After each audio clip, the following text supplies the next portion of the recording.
Hello, my name is Marie Lamenche. I work at the Montreal Institute for Genocide and Human Rights Studies. Welcome to today's talk on the ongoing crisis in Tigray, Ethiopia. This event is organized by the Montreal Institute for Genocide and Human Rights Studies at Concordia University, Security and Justice for Tigrayans Canada, and World Beyond Wars. I'm absolutely delighted to welcome our panelists today. We have Fisseha Tekle from Amnesty International, Gebremeskel Kassa, who is a former cabinet secretary and chief of staff for the president of Ethiopia, Abiy Ahmed. We have MP Heather McPherson, MP Alexis Brunelle-Duceppe, and finally Ewelina Ochab, who is a human rights advocate, author and co-founder of the Coalition for Genocide Response.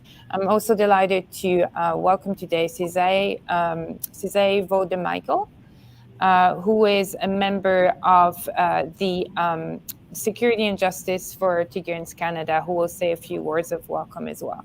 Fisseha, the floor is yours. All right. Good morning, good afternoon, everybody in Eastern Time. Welcome. My name is Fisseha Michael. I am a member of the SJTC, the Security and Justice for Tigrayans Canada. Security and Justice of Tigrayans Canada is a non-for-profit organization governed by an elected board of directors from across Canada with focus on advocacy and diplomacy against what we believe is happening in Tigray, the genocide, to be exact. We are committed to make sure that the people of Tigray, Tigray's voice being heard around the world, specifically on the blockade and siege, the atrocity and massacre that is happening in Tigray region, the genocide and crime against humanity and war crime committed by various parties, the Ethiopian government forces, the Amhara region forces, and the Eritrean government forces. We are committed to expose the gender-based violence committed by those parties, the ethnic cleansing that happened.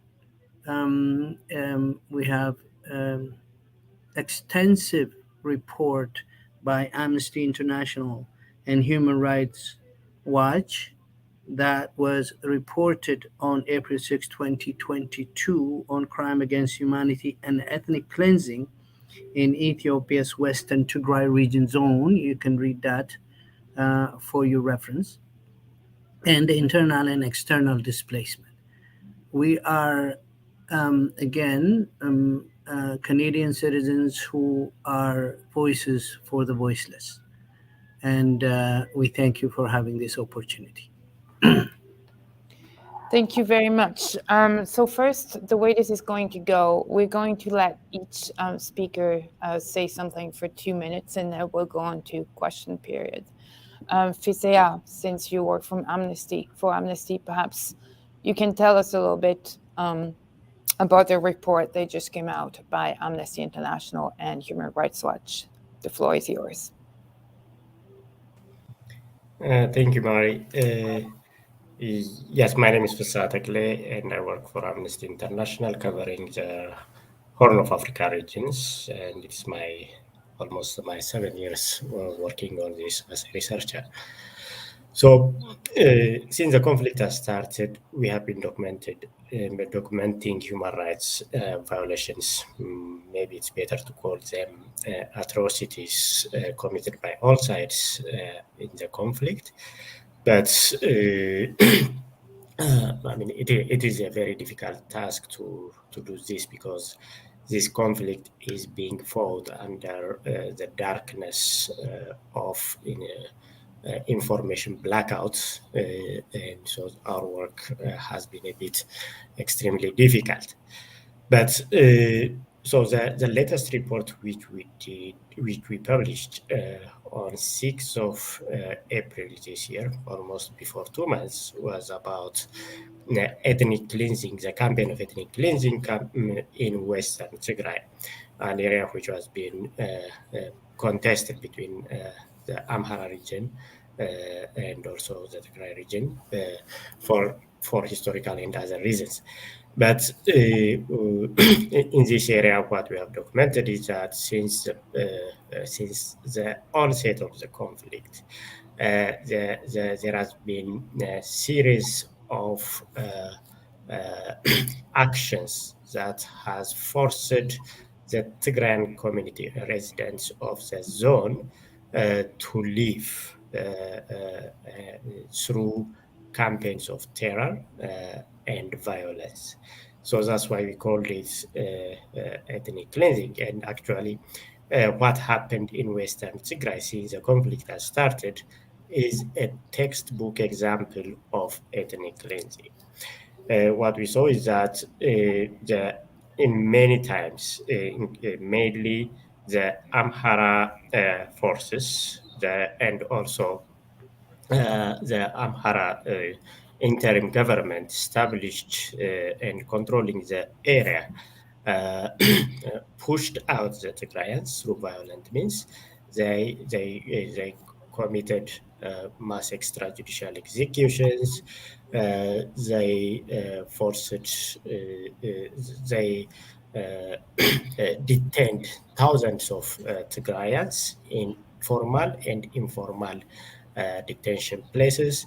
They pillaged the harvests, the livestock of Tigrayans, and also looted the homes of Tigrayans, so that it will be difficult for them to stay. And also, these forces denied Tigrayan communities who stayed behind from accessing humanitarian aid. Just to give you an example, for instance, on 16th of January, the Amhara forces went around in a very small city called Adigoshu. They went around and collected the Tigrayans they found and took them to the nearby river, river bridge, Tekle River Bridge, and executed about at least 50 of them. And this is one of the campaigns of the terror campaigns that has left the Tigrayan community in Adigoshu to live in mass. We have also documented serious cases of sexual violence, mainly rape against Tigrayan women. For instance, in one case, one woman was raped by half a dozen of Tigray soldiers or fighters. So all this, which has enforced in various states since the conflict has commenced, has forced hundreds of thousands of Tigrayans to leave the area. And that's why we call it ethnic cleansing. Thank you. Thank you very much for this explanation about your report and what's going on in Tigray. Gebremeskel, the floor is yours, but I know you used to be a member of the cabinet, so I'm sure you have a very inside view of this. Thank you so much for giving me this opportunity. To begin with, as an interim administration, I was not the chief of staff for the president of Ethiopia. Rather, I was the chief of staff and cabinet secretary to the Tigray Interim Administration President Office appointed by Prime Minister Abiy Ahmed after the war broke out between the Tigray regional state and the federal government. What we know as a Tigrayan interim administration was there was a war broke out in Ethiopia. We were thinking that this war was a civil war between the federal government and the regional state. But eventually, when we entered into Tigray, we have seen a shocking event and something which is unexpected from a given country, a given country's government. When I was assigned to go to Western Tigray to restart all governmental services in that zone. And there were also two another teams who traveled to northwestern Tigray and southern Tigray to do the same job. On the first day, I was unable to enter into Western Tigray, mainly because of there was a genocide committed in Western Tigray. That is a genocide never ever seen even anywhere else in the world. This is not a simple crime committed. I want to inform to the international community that what happened in Western Tigray is just completely unimaginable and unthinkable by human mind. Very, very, the cruelty of the soldiers that is different soldiers, of course. The warring parties there are not only the TPLF and the Ethiopian government. We actually witnessed that Eritrean troops highly involved in that war, Somali troops, and the Amhara regional state have three different security forces: the Fano, the militia, and the Amhara special force. So Tigray was encircled from all directions and was indiscriminately shelled, all the cities and villages, by all these allied forces.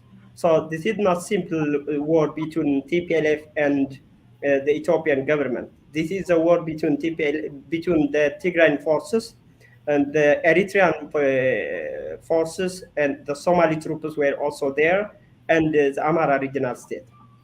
So we have witnessed this is not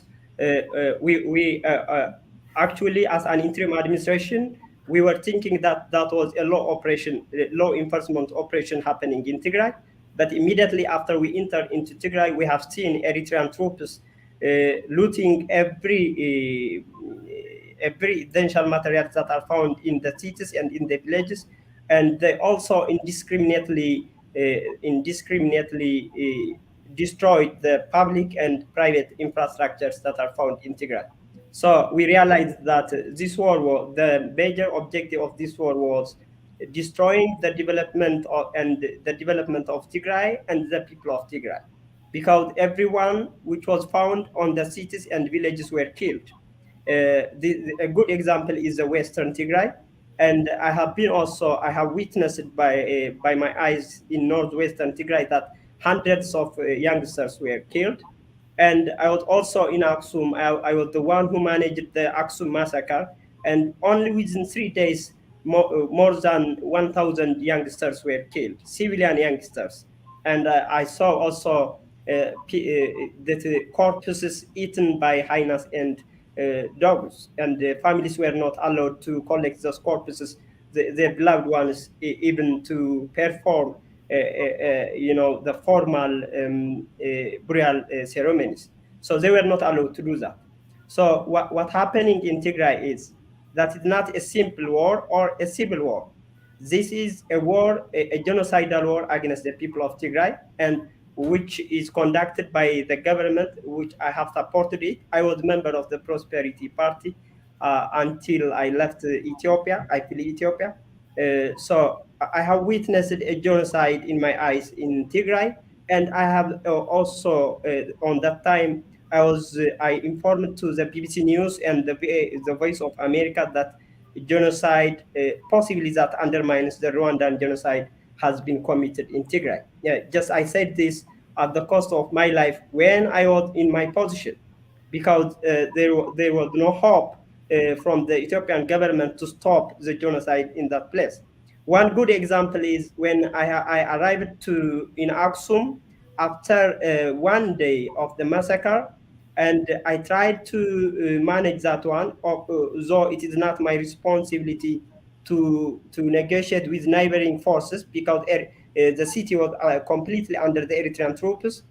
I reported it to the federal government. They denied that Eritreans were not in Aksum, but I was there. I saw them in my eyes. I negotiated with them and I discussed with them. And I collected the corpses, more than 1,000 dead bodies only from Aksum city by myself, and this was denied by the Ethiopian government. They told me that Eritreans were not there, and I was warned not to talk about that. So it is unfair to put the genocide in Tigray as equal as to what happened in Amhara and in Afar. I feel sorry for the innocent people who are affected by the war in Ethiopia, in Afar, and in Amhara. Some people may be killed. There might be also some women and girls may be raped. I don't know. I was not there. I'm sorry for that. But the case of Tigray is very different issue, a very different scenario.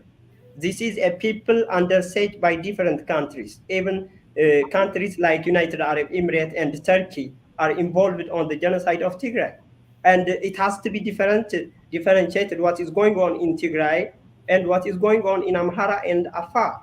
And so it is very important for the international community to know that what is going on in Tigray is a genocide that have never ever seen anywhere else in the world. Thank you very much. Thank you for clarifying this. Ewelina, perhaps you would like to go next as a human rights advocate and someone who writes often about this for Forbes, and who sees the what's being talked about in Europe. Perhaps you can say a few words about that. Thank you very much, Mari, and thank you for organizing this session. And the atrocities in Tigray are one of the most neglected atrocities we've seen in recent years. And this is not because there is no evidence or no information coming from the region. Of course, the flow of information is severely restricted.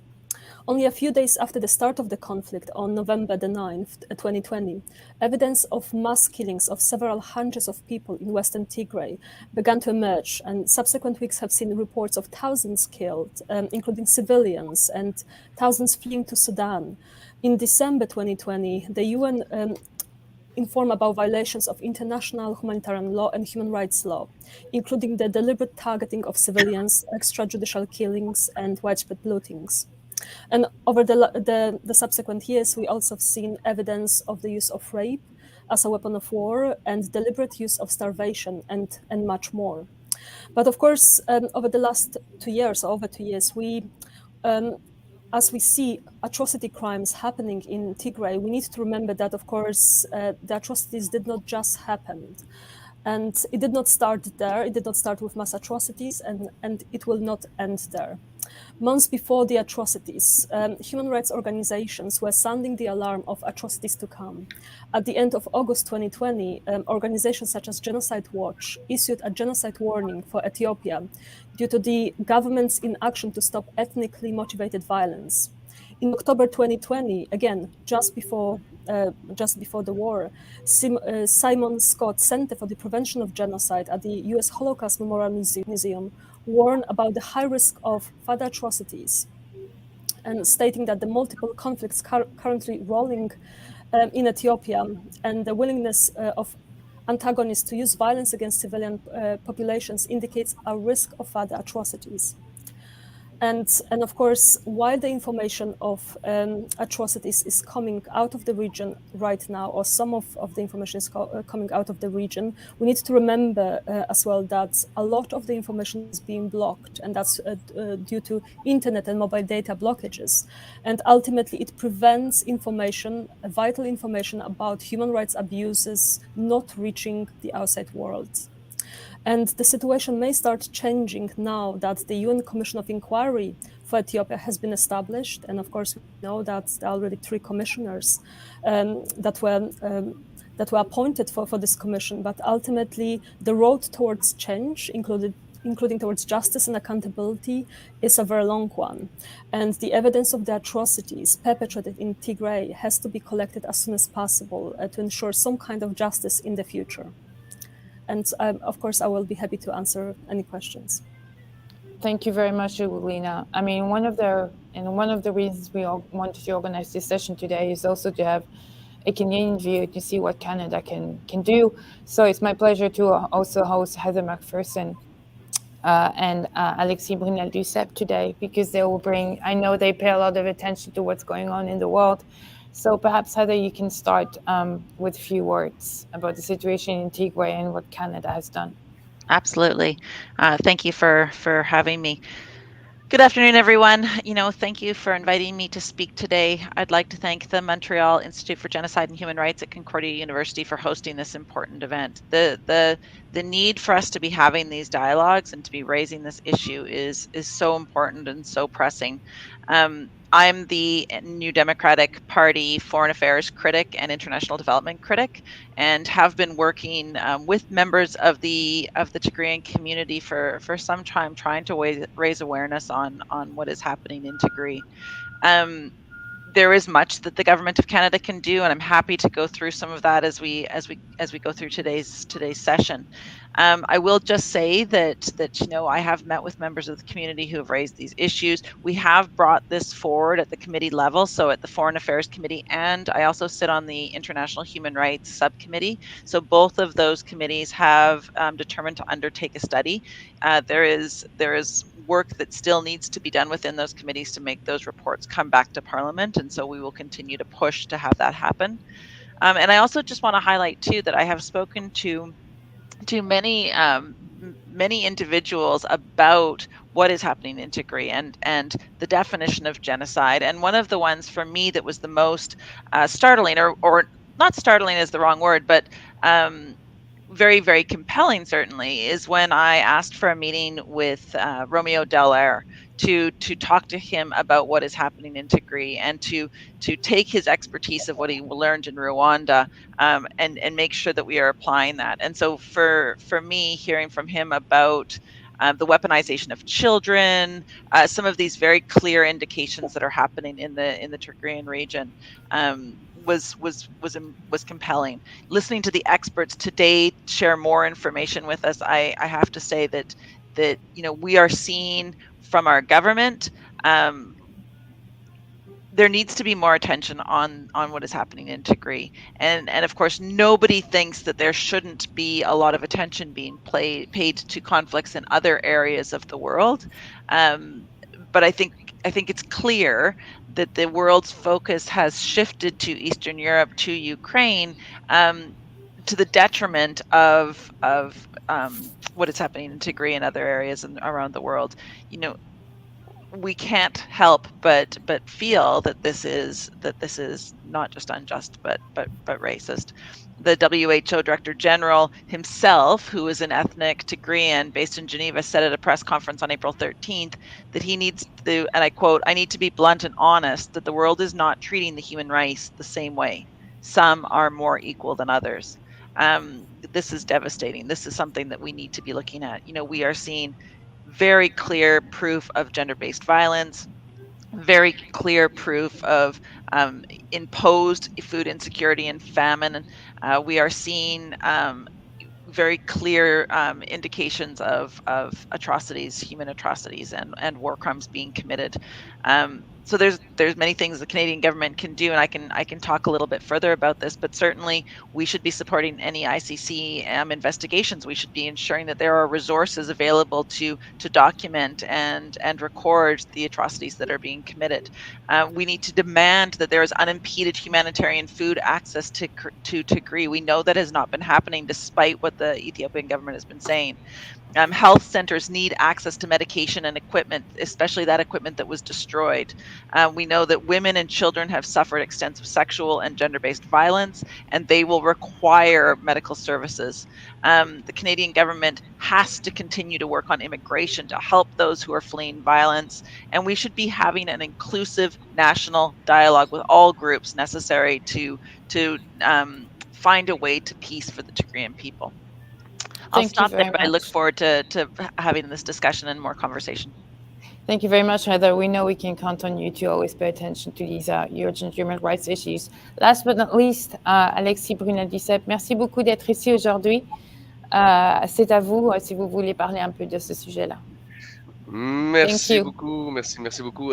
Normalement, je ferais mon discours en français, mais je veux absolument que les gens de la communauté tigrayenne qui nous écoutent soient capables de comprendre ce que je dis. Donc, je vais y aller en anglais. Ça sera plus facile pour tout le monde. So I was just saying that I'll do my speech in English but everybody has to understand that this is not my first language, and I'm sorry if I'm not as good a header in English. And I want to thank everybody who's there with us today. I want to thank Heather, who's we work together on a lot of files together, and we work well together. So I'm pretty happy that we are both here today. So let me introduce myself, Alexis Brunelle-Duceppe.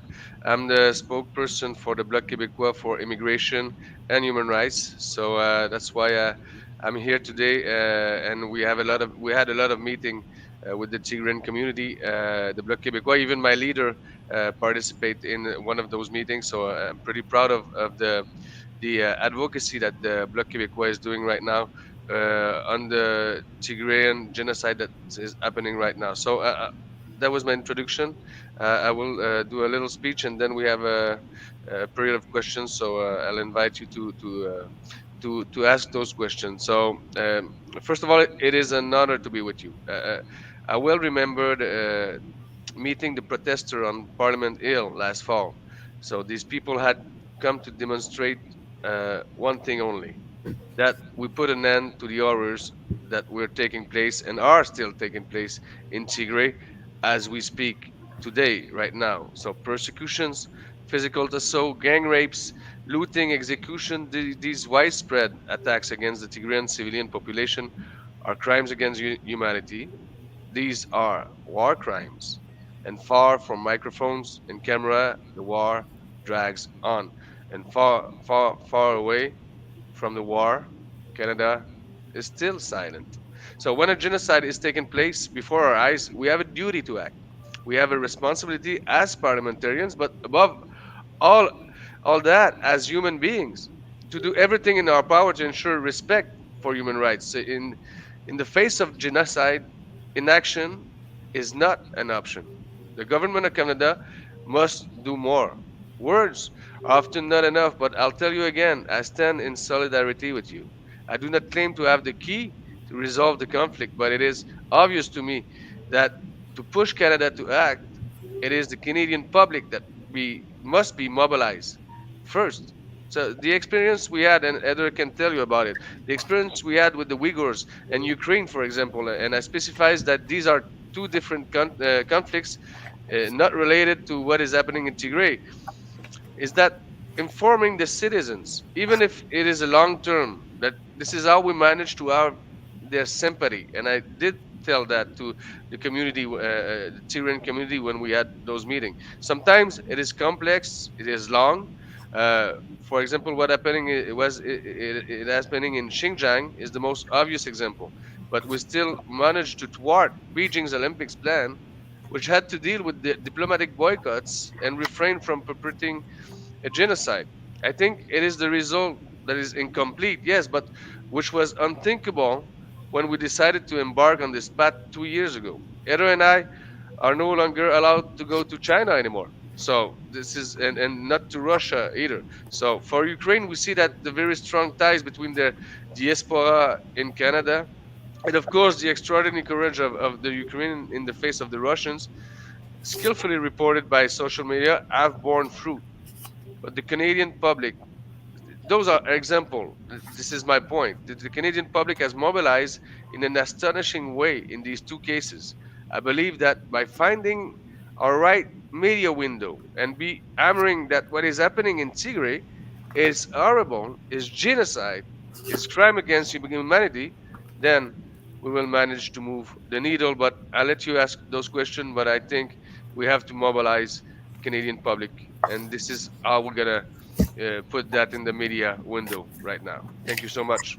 Merci beaucoup. Merci. I mean, one of the things that you all mentioned is kind of the lack of information that we're getting from the ground. There's an internet shutdown, for example, but perhaps there's something that Gebremeskel and Fisseha can talk about, how hard it is to get information and how are you getting the information about what's happening on the ground, and what is the effect on people locally about the lack of communication and information. And perhaps keep your answers short, since we only have so much time to talk about all of this. Thank you. Gebremeskel, do you want to start?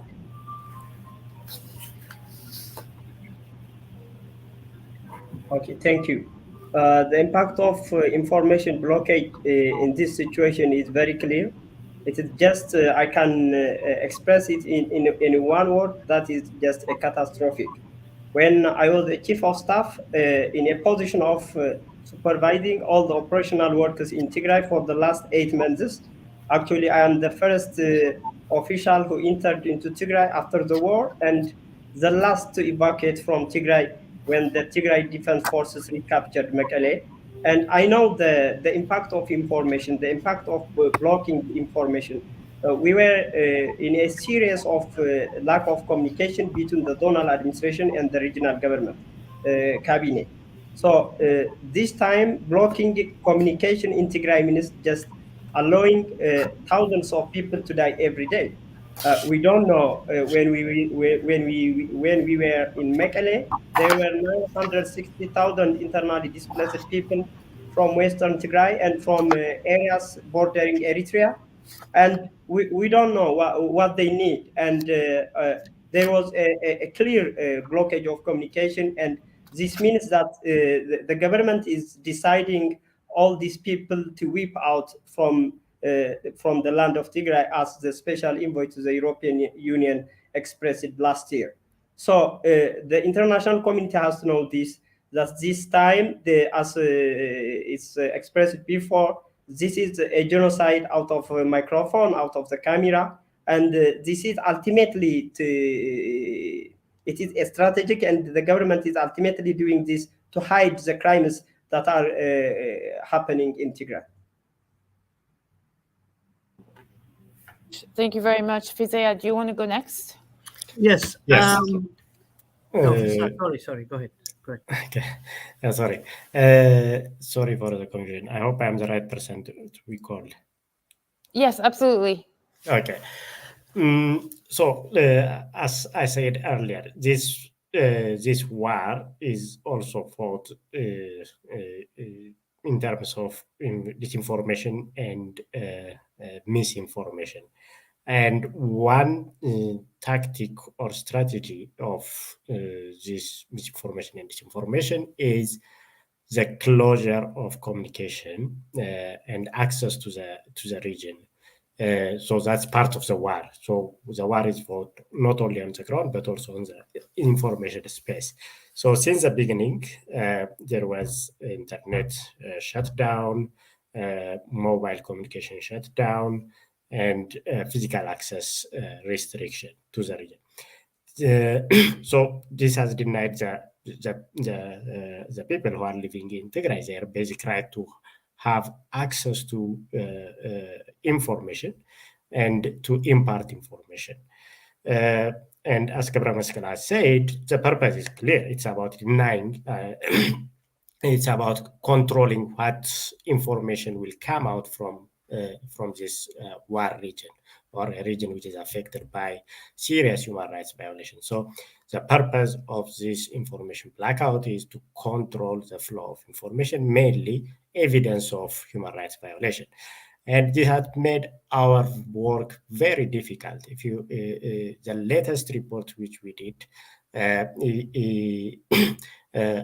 it took us more than a year to compile and to report, because we didn't have any access to Tigray physical, even if we repeatedly asked.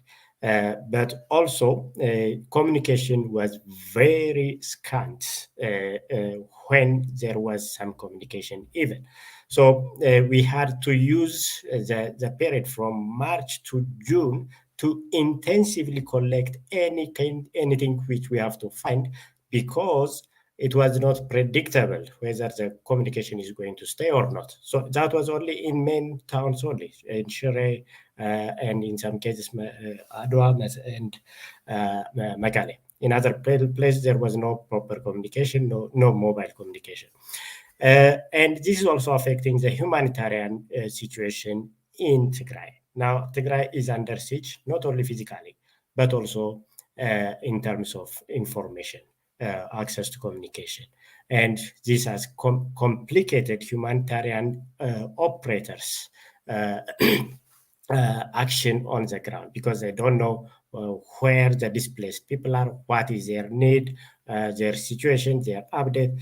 So beyond denying the right to communication, the right to information, it's also complicating the human rights work, the humanitarian work, and also banking, which is critical for some of the people to have their own livelihood.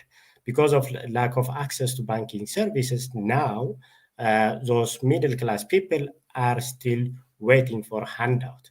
So the information blackouts has also rendered people poor and look for food from humanitarians. Thank you. Thank you very much. Unfortunately, Alexis had to leave us because he has a conflict with other sessions, but perhaps something that Heather can talk about, and as well as Ewelina, since you often work with UK MPs, what is the role of parliamentarians in raising awareness about these issues, both in Canada and in the UK? Do you meet with members of the communities, or how do you push your government or governments in general to kind of pay attention to these matters? Mm-hmm. Yeah. Perhaps Heather, you can go first. Yeah. Sure, I'll jump in and then try to be brief. I just wanted to say too that, you know, when we talk about the previous question, when we talk about misinformation and that blockage of communication, it's one of the biggest problems is that it is not in the public sphere. So people aren't thinking about it as much as we need them to be and talking about it outside of the community. So we see Global Affairs Canada knows very well that there are these challenges happening, and it is up to but because of that misinformation, because of that silencing of voices, those concerns aren't being raised across Canada, and so it's not being amplified, and the pressure isn't on the government to act as fast as they need to act on this. And so I think there is something that sort of ties these two questions together. As a parliamentarian, my job is to continually make sure that this is coming forward. And you know, I work like Alexis said, very, very well with him, with many other colleagues in committee, in our Foreign Affairs Committee and our Human Rights Committee, and raising it in the House. I've got an obligation to make sure that this is something on the minister's desk. So I have written repeatedly to the minister, asking for additional action to be taken.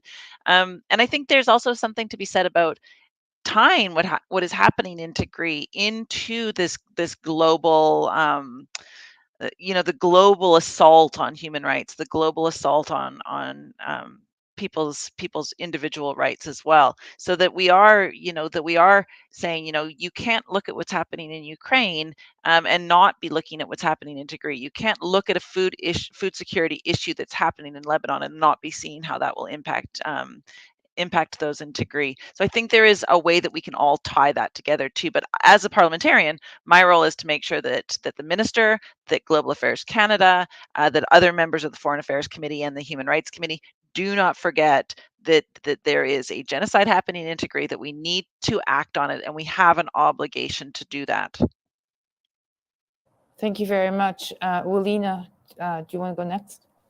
Yes, thank you very much. And I absolutely agree with Heather that the fact that the situation in Tigray is not on the news, it means that ultimately there will be less pressure on the government to act or to do anything in relation to the situation in Tigray. And we've seen that over recent months. Unfortunately, of course, how it works with media outlets, they always focus on something that will get the attention of the people. So a few months ago, we were all focused on Afghanistan because it was all over the news. And then of course, the Putin attacked Ukraine, and then Ukraine became the main topic on the TV and in news outlets, and of course parliamentarians started working on the situation and engaging, but ultimately it meant that Ethiopia is not getting, and especially Tigray is not getting the attention it should receive, because of course only because the information is not in the main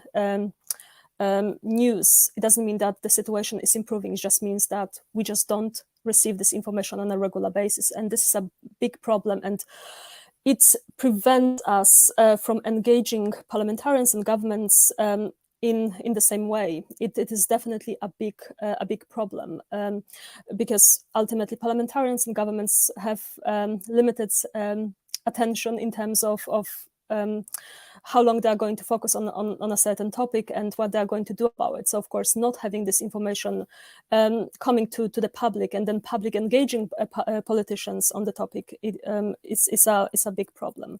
But of course, for example, here in the UK, there've been a bit of attention on the situation in Tigray, and that two all-party parliamentary groups working on the situation in Ethiopia. One is the all-party parliamentary group on Ethiopia, and the second, the all-party parliamentary group on Eritrea. And both have been, to some extent, involved on the situation in Tigray. And for example, one of parliamentarians who is very much involved is Lord Alton of Liverpool, who has been leading the work on the topic and calling the government for action.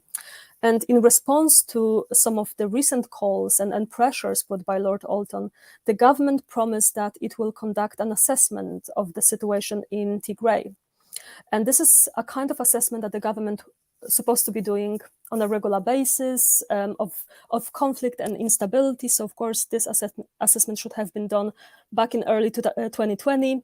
But this has not been done back then. And only now, because of the various pressures from Lord Alton and also from the British diaspora, the government promised to conduct this kind of assessment. And of course, once this assessment is done, then the government will need to identify how it plans to address the situation. So I think there is some progress, there is some work being done in this direction, but ultimately, of course, anyone working on the topic of Tigray in the UK is competing with the attention on other situations. And of course, again, Ukraine is still one of the main topics that parliamentarians are working on here in the UK. But ultimately, even this interest is disappearing. There's this conflict fatigue at some point. And of course, we are now over 3 months into the conflict or into the Putin's war in Ukraine, and the attention is also disappearing. So unfortunately, this is something that we've seen across many different conflicts. And my next question is perhaps something that all of you can kind of touch upon, and something that Ewelina, I know you mentioned in a few of your articles. I know that Heather, you just mentioned it in your speech as well. Is we're watching a lot what's happening in Ukraine, but we know that the conflict in Ukraine will have an impact globally on the food crisis. And then we know the food crisis in Ethiopia was already pretty bad, especially since it's very hard to deliver humanitarian aid. How will it aggravate the situation there now, the current conflict in Ukraine, and what can be done, considering that we can hardly bring any aid to Ethiopia? I don't know who wants to take this. I can start. Go ahead. Yeah. Okay. Yes. Of course, I follow the situation in Ukraine very closely, and I went to Ukraine a few weeks ago, and of course, even just looking at the situation in Ukraine, the humanitarian situation is deteriorating. And I met with a number of organizations providing humanitarian assistance in Ukraine, and I've heard of the struggles that they face now, and they're unable to deliver the assistance to the communities there.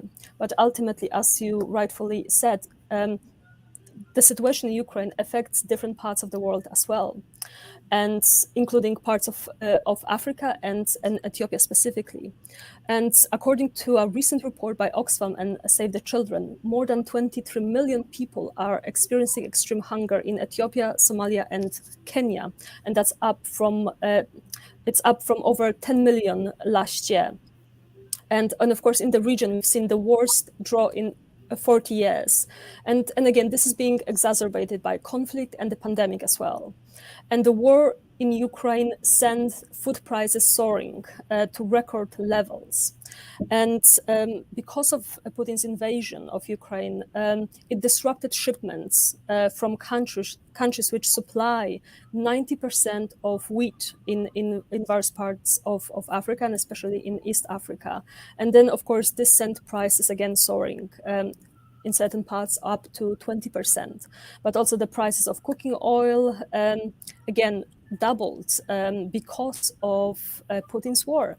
And I think it's something that we need to emphasize. Putin is aware of it, and he knew that attacking Ukraine will affect other regions as well. This is not something that would stop him from attacking Ukraine, but ultimately this is something what he will use to put even more pressure on Ukraine. So, of course, when we engage on the topic, we have to be very, very careful as well. And the only solution is really for the war to stop. Otherwise, of course, the humanitarian situation in Ukraine will get worse and worse. The humanitarian situation in other parts of the world, as affected by the war in Ukraine, will again get worse and worse. So, unfortunately, as long as the war is happening, we'll just see deteriorating humanitarian situation in different parts of the world. Thank you very much. Does anyone else wants? Yeah, I could just jump in really quickly. All of what we have heard is 100% accurate. But one thing I just want to flag too is that the risk isn't just in food security. Food security ultimately leads to scarcity and which will lead to conflict. So I've met with David Beasley from the World Food Program. He speaks about we can pay now to deal with the food crisis that's happening, or we can pay 1,000 times more in conflict and loss of life and suffering, human suffering in the future. And so right now is pivotal. And Canada has a role to play. We are a food exporter. We can play a role in this. We need to do what we can to support Ukraine to get the crops into the ground. A lot of that means things like demining, but it's also getting the grain out, finding land bridges where we can get the grain out of Ukraine. So there's a lot of things, a lot of moving parts on this. I'm going to be asking for a debate within the House of Parliament in Canada on food security, because I think it is one of the most pressing issues that is facing the global community right now. And Maria? Yeah, go ahead. The Ukraine situation as it may. Let me divert it to Tigray. The Tigray situation is much, much worse than the world has ever seen. And that's due to the conflict again. The food shortage that came up in Tigray has started and now exasperated because of the war, the blockade that we are experiencing. Therefore, if there is any government, specifically the Canadian government, that had to somehow put a pressure on Ethiopian government, should be access to fertilizers and things to be done in farming communities so that we can have a secure food situation. 40 years, we never had drought in Ethiopia. For 40 years. Now we do because of a man-made situation. So as the world wanted to concentrate on Ukraine, which is the right thing to do, and we are actually grateful that the world is doing everything they can to Ukraine. We wanted to make sure that the Tigrayan situation is tenfold worse than the Ukrainian situation. And the Canadian government knows about it. The politicians know about the Tigrayan crisis. They just decide not to do anything about it. That's all. Thank you. Thank you very much. Anyone else on this issue? Okay. One thing I want to ask is what can be done now? For example, go. Yep. Yeah, can I continue? Yep.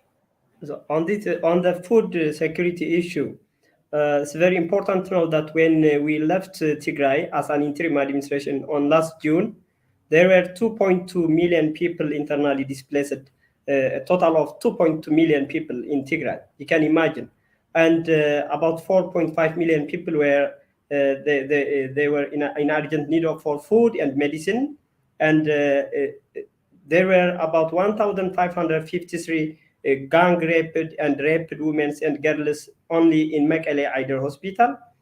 So you can imagine how much is the issue of Tigrayan crisis is worse than the other crisis. That's why I'm always disturbed, and even for me, it's heartbreaking when I saw some issues that I'm very sorry that what is happening in Ukraine, what's happening in Afar, Oromia, in Amhara. But it's very important for the government bodies, especially for the UK and the Canada, that understand that there were 2.2 million people internally displaced in Tigray, And this is a region which is under siege for the last 11 months. And there were also 16 local areas in Tigray when we were there, which were under siege. Even it was not allowed to send the food and medicine to 16 woredas in Tigray, possibly from 1.3 million people up to 2.3 million people live in that areas. The government argument was that they replied to us that there are some security forces from the Tigray defense forces in that areas, and they wouldn't allow any kind of food or medicine to this area. So for the 16 woredas in Tigray, for about 2.3 million people, the siege was almost now for 2 years. And for the major cities in Tigray, the siege is almost 11 months. So this is the worst scenario, and 80% of the hospitals in Tigray were completely destroyed. I actually have witnessed that. I saw that on my eyes. And those hospitals were deliberately destroyed in Tigray. So in case of the food shortage, we were unable to manage the food shortage in Tigray last year. That there were about, every day there were about 100, 200 heavy trucks entering into Tigray. But it was completely out of our control to feed all these people, those internally displaced people. And most of the rural areas and the major cities, all the food stock were looted by the Eritrean troops. The remaining were destroyed deliberately. So it is very important to know that our people is a minute away to perish, and that we don't have the time, and the international community has to take a firm action on this. Thank you very much. So what can we do next? Should governments sanction certain individuals responsible for crimes under international law? Should we use the Magnitsky Act, for example, on Ukraine? Who wants to tackle this question first? I'm happy to respond. Oh, okay. Okay, Ewelina and then Fisseha. Yes, of course, we need to ensure justice and accountability. So, of course, in order to do that, especially if we talk about international criminal justice or even domestic justice, we need to preserve the evidence of the atrocities and preserve the evidence not only of the killings, but also and especially of the use of rape and sexual violence. And we've had a number of accounts of it, and some of them were also reported on by Lucy Kassa, very, very disturbing stories of the use of rape and sexual violence against Tigrayan women, where we also see the very strong element of genocidal atrocities. So that all needs to be preserved for future prosecutions, whether on the international level or domestically. It could be, of course, in Ethiopia, but it could be in other countries using the principle of universal jurisdiction. But another way of ensuring justice is, of course, there are different mechanisms to ensuring justice, and sanctions could also take us in this direction. And imposing Magnitsky sanctions, whether freezing assets or imposing travel bans on individuals, have been very effective in a number of different situations, and it should be used here as well. And I would just give you one example. There was one individual in Ethiopia who is also a British citizen and is accused of playing a very important part in the atrocities against Tigrayans, and he should be one of the people to be considered for sanctions and also for prosecutions here in the UK. And this has not been done yet. So of course we need to explore all possible legal avenues and ways how we could address the ongoing atrocities and what could potentially stop. But I would just very, very briefly mention, of course, the Genocide Convention and the duty to prevent, and what it actually asks us to do, or when it should be triggered. So, of course, we know that states have the duty to prevent, but the duty to prevent is not to be triggered when we see bodies on the street. The duty to prevent is to be triggered when at the very instance a state learns or should have learned of the serious risk of genocide. So of course, the duty to prevent should have been triggered much, much earlier, and potentially back in 2020, when we've had the assessments of various organizations saying that atrocities will follow. So of course we are quite late in terms of responding and in terms of trying to prevent the atrocities or prevent the risk from materializing. But also when we look at the duty to prevent is to take deploy all steps reasonably available that could help to prevent genocide. So of course we need to look outside only legal steps that can be taken in relation to the situation in Ethiopia, and explore what all states can do what is in their power to do to make sure that the atrocities are stopped. Thank you very much. Yeah, just to quickly, one thing that can happen is that, and which is also more concrete, is that you might remember the UN Human Rights Council has established a commission of human rights experts on Ethiopia last year in December, and which is about to become functional soon. But this commission has not yet able to go to Ethiopia. The government has outrightly rejected this commission, and so in this situation, what the countries can do is that they need to make sure that this commission has access, unfettered access to do its work. This commission has a mandate to investigate. It has a mandate to preserve evidence and to make proper recommendation about the future, including transitional justice and other measures, and including international justice mechanisms appropriate for this. So this mechanism needs to be fully supported. But from what we know, the commission does not have enough resources because of all the attention to Ukraine right now. So they were not able to get the right staff and funding to do their job. And if they don't have access to the region, they might be able to do a good job remotely, but it needs a lot of investment. It needs a lot of resource, including satellite imagery, open source data verification, geolocation, and all the technology, but they don't have. So the UN and the member states, including the UNHRC, need to, it's not only about deploying a commission or establishing a commission. That commission should have all the adequate resources to undertake its mandate. That's a very important step that should come in this context, because what we have documented in this conflict is just the tip of the iceberg.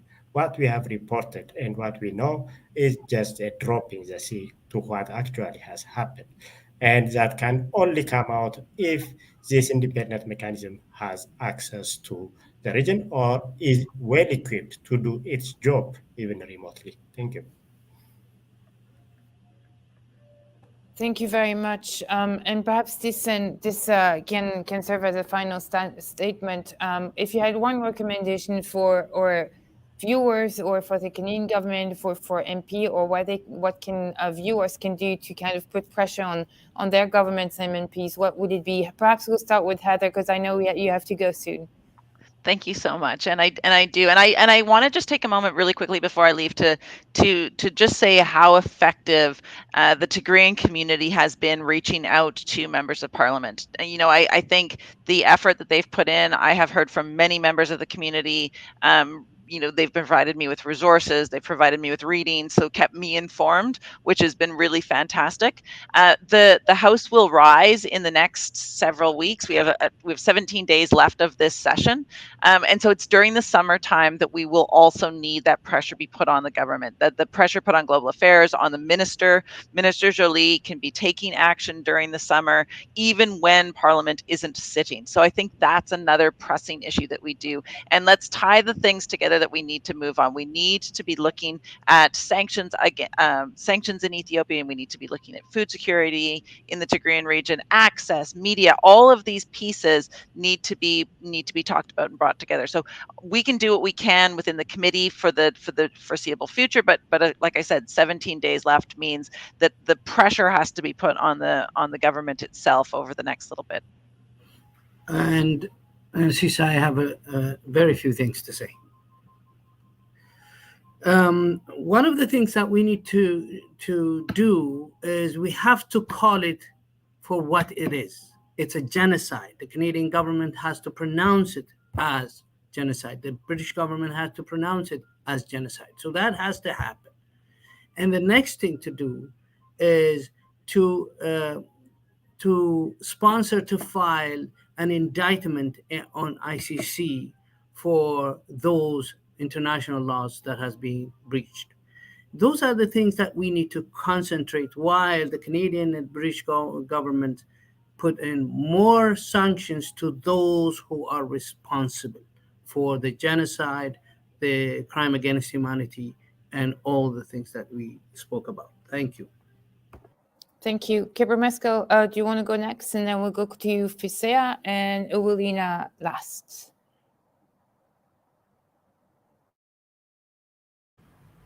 What I want to add is, as an interim administration member and at the senior official to the federal government in Ethiopia, I was there for 8 months in Tigray, and I have witnessed what happened to the people of Tigray.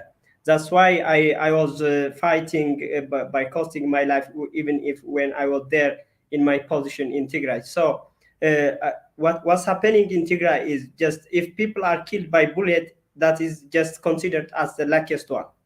People are being killed and tortured, and I have seen a report from Eastern Tigray that 7 young men were killed by Eritreans by a bottle of glasses after they were smashed down on their head. And so this is very, extremely horrific situation that is happening in Tigray. And a man who was trying to protect his ox from being slaughtered was slaughtered together with his ox in his home in front of his wife. So as Fisseha is saying that, and as I am the eyewitness who witnessed what happened in Tigray, this is the genocide never seen anywhere else in the world, and the international community has to call it in its name, and there should not be denied that. So what we need right now as Tigrayans is that a rapid, transparent international investigation into the crimes committed in Tigray is very important.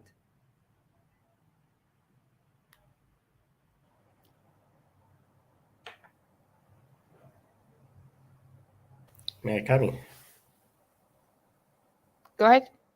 Yeah, one thing which I would like to say about the UN and the African Union is that since the conflict has started, the UN Security Council did not have Ethiopia as a main agenda item.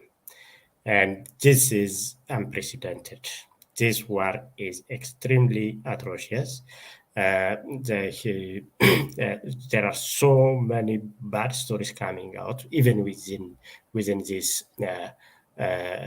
information blackout, and not acting in this situation is it's against its own charter. So the members of the UNSC need to force, and that power will come from the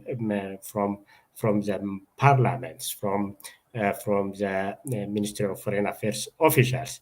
So that has to start from all the member states. The same thing with AU. AU has its own version of UN Security Council, which is called AU Peace and Security Council. And it never considered the situation in Ethiopia in its agenda, even not as AOB, only once as AOB, but that was based on the request of the Ethiopian government. So we can see that these two primary international and regional organizations have failed the people who are victims of this atrocious war. So at least they have to stop this lethargy. They have to stop this political game and be on the side of the people who are suffering there, and consider it as an agenda and do proper actions. They have a lot of things to do. They have a lot of power to intervene in the situation in Ethiopia, and they have to use all of them because they used them in other contexts. Why not in Ethiopia? Yes, that's it. Thank you. Last but not least, Ewelina. Thank you very much, Mari. I think over recent months, we really see that if countries want to act, they can really get their act together. We've seen that in Ukraine. So of course, we need more similar collaboration between states to act also in the case of Ethiopia.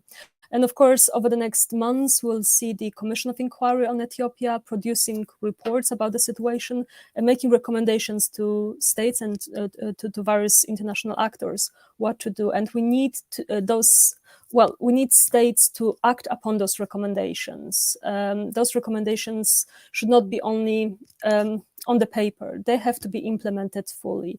And only then we'll see some kind of change in the situation in Ethiopia. So I look forward to seeing what the Commission of Inquiry is going to produce over the next months, and of course the response from governments. But we need their full collaboration as they have done in relation to other conflicts. Thank you.